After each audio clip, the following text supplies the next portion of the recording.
My name is Matt Moolathon. I'm the CEO and founder of Moolathon. Crowdfunding exploded in popularity after the global financial crisis began in 2007. When bank and government funding dried up, businesses, charities, and individuals turned to crowdfunding as a creative way to raise funds. Since then, crowdfunding has become a $34.4 billion industry and growing. However, crowdfunding has a major problem. Studies show that our abilities to relate to a cause and contribute lessens with each additional campaign we encounter. We simply lose trust that our money will be used for its intended purpose. What crowdfunding desperately needs is a level of accountability that makes each campaign more trustworthy and more relatable to us all. Fitness is something we can all relate to because it's an essential part of our everyday lives. 97 million people in the US alone are considered obese. 2.1 billion people are considered obese worldwide. That's nearly 30% of the world population. 58% of all smartphone users have downloaded fitness apps to their mobile devices, yet 77% of these apps will be deleted after being opened less than 10 times.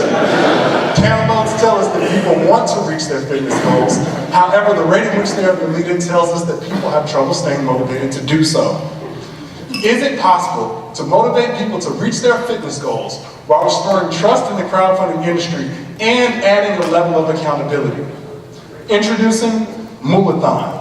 Moolathon is a social fundraising platform and fitness tracker. It enables businesses, groups, charities, and individuals the ability to raise money for a cause through the pursuit of a cause that we can all relate to, getting fit. Our goal is to monetize your fitness for a cause, and we accomplish this in 3 simple ways. Campaigns are for individuals who wish to raise money for a cause through every single mile that you personally run. Virtual 5K events expand the fundraising reach of any charity, group, organization, or team by adding an element of convenience and enabling people to run your event anytime, anywhere. Moolathon gyms offer the unique ability to not only compete to be the best, but also compare yourself to those of a similar age, height, weight, fitness level, etc. Individual campaigns are created with a 30-second pitch video and 500 characters of text. You then share that with friends and family via social media and email to gain pledgers.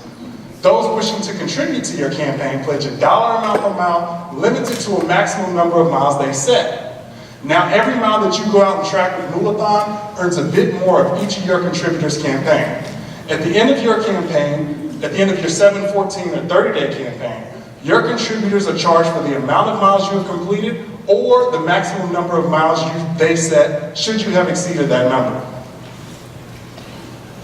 Virtual 5K events are also started with a 30-second pitch video and 500 characters of text. You share that with your potential supporters via social media and email. Those wishing to participate in your event only pay $3 to $6 versus the national average of $30 to $50 for a physical event.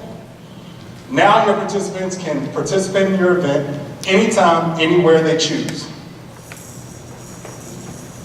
Moolathon gyms are essentially like Pokemon Go gyms, only we use your device's GPS to define the start and finish of a gym route. Once you compete at a Moolathon gym, your time is ranked.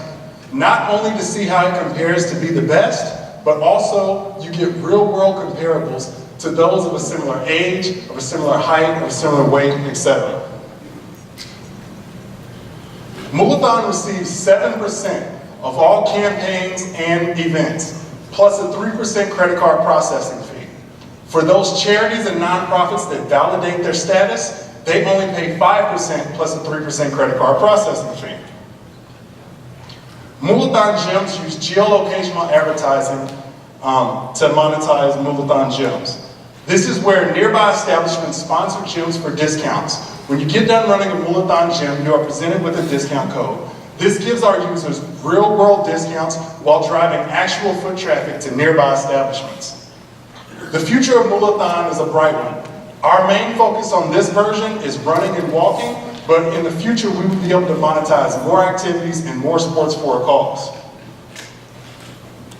My name is Matt Wilkinson. I am the president and CEO of Moolathon. I'm lucky enough to have some influential business partners.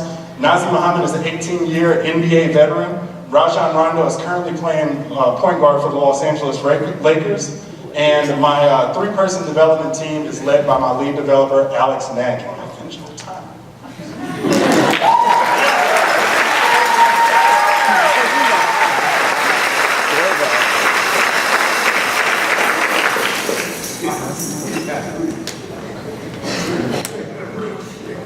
All right. Can you give me a sense of the cost side of the equation? You run down the revenue base assumptions, but what are you looking at? What are your projections? What's year one? What's year two? What's year three in minute detail? Yeah, well, our cost projections are based on users. If we reach 100,000 users, that's $1.2 million in revenue, and basically you can add up from there for every 100,000 users. What's your cost base? Excuse me? What's your cost base? Right now, it's just myself. We don't have much overhead, so. How are you going to keep someone else in this space from doing what you're doing that has technology developed out already? For example, like MyFitnessPal or a lot of competitors in this space. Well, one of the things that keeps us safe is the fact that we are very far outside of, we step into two sectors, which is crowdfunding and fitness tracking. We sit comfortably outside of both of their core business models. It's not very simple for a fitness tracking company to all of a sudden step into crowdfunding, and vice versa for a fitness tracking company to step into crowdfunding as well. And so how will you market this? How will you reach those? You said 100,000 is what your Yes. based on. How will you grow that market? Well, there's two ways. Initially, we have, like I said, two of my partners have a lot of social media influence. They're professional athletes. The other way is through the bad convergence rate that these charities have. They only have a convergence rate of 5% for all these physical events that they put on. There's over 33,000 of them each year. So our goal is to target that 95% of these people that tell them no, whether it's for convenience or whatever, and offer an element of convenience. And if we can just increase that just a little bit, then we would be golden. How do you target that trust issue? The issue of, I want to pledge, I want to support somebody, but I want to really believe they did what they said they were going to do. What are the one or two main ways you address that to give people confidence when they're pledging? Well, what this actually is doing is we're actually addressing that already. But the big issue now, what studies show right now, is that people are losing confidence in traditional forms.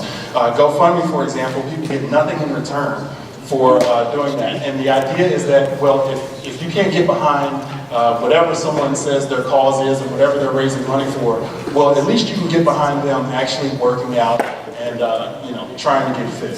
So it's the feel-good approach to it. What's your perceived biggest challenge to hit that first 100,000 users? My perceived biggest challenge to hit that first 1,000 users is actually targeting those 33,000 events that take place every year. Talking to those charities and people who are already using, who already have those fundraising